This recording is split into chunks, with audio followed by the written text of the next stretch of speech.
parler donc, de réalité virtuelle et réalité augmentée dans les apprentissages.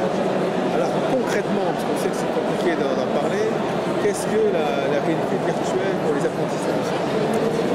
Avec la réalité virtuelle ou la réalité augmentée, ce qui me paraît pertinent aujourd'hui pour les apprentissages, c'est de réinvestir le corps et l'activité au cœur de l'apprentissage, de permettre de concevoir certains concepts ou développer certaines compétences en interagissant en fait avec un monde virtuel.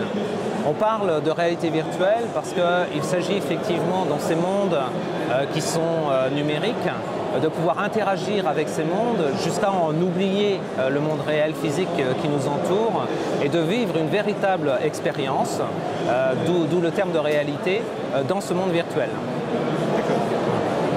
Quelques exemples Oui, on peut citer comme exemple les applications qu'on va montrer demain. On a une application en réalité augmentée qui est une maquette historique de la forteresse de Masada qui permet, avec une tablette sur une table réelle, de faire apparaître cette maquette, de tourner autour, de zoomer, de voir. Mais cette maquette, contrairement à une maquette dans un musée, elle est animée, il y a des personnages. À un moment donné, il y a un incendie, il y a les Romains qui arrivent, etc. Et donc ça permet de raconter toute l'histoire en fait, de cette forteresse de Masada jusqu'au suicide des Juifs. On a une application qui est également sur tablette destinée aux enfants de CM2 ou de 6e pour l'apprentissage des mathématiques. Et l'idée là aussi, c'est d'apprendre les maths par le corps en permettant en fait à l'élève de se projeter sur un avatar qui lui va visiter en fait une cathédrale. Et cette cathédrale, on va aider par un certain nombre d'outils l'élève à passer du monde réel au monde mathématique, où il va retrouver des cylindres, des symétries, des perpendiculaires, des parallèles, qu'il va pouvoir mesurer ou évaluer en fait avec son corps. On a deux autres applications qui sont développées par un partenaire de Laval, puisque Laval est un pôle réalité virtuelle important, qui sont dans le domaine technique, qui font suite à un appel à projet du ministère de l'Éducation nationale et qui là sont pour aborder des concepts techniques, électriques ou l'effet Venturi, qui sont des phénomènes mécaniques. Et on va pouvoir manipuler, visualiser en fait en relief avec des écrans qui sont à peu près de cette taille-là. Ce qu'on ne peut pas voir en fait dans la réalité parce qu'on va pouvoir aller rentrer à l'intérieur du moteur pour aller voir vraiment ce qui se passe concrètement.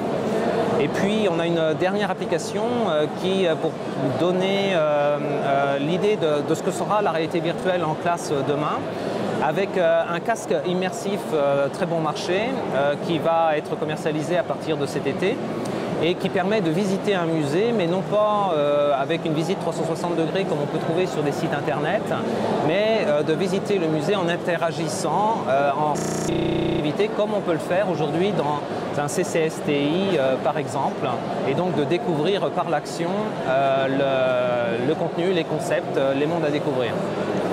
Quel est le rôle de l'UCO Laval dans ce type de projet? C'est quoi? C'est vous fabriquez les projets, vous suivez les projets, vous les mettez en œuvre? Alors en fait, on a une école d'infographie 3D temps réel qui travaille avec des écoles d'ingénieurs, un master en réalité virtuelle, des pôles de recherche en réalité virtuelle qui sont basés sur Laval.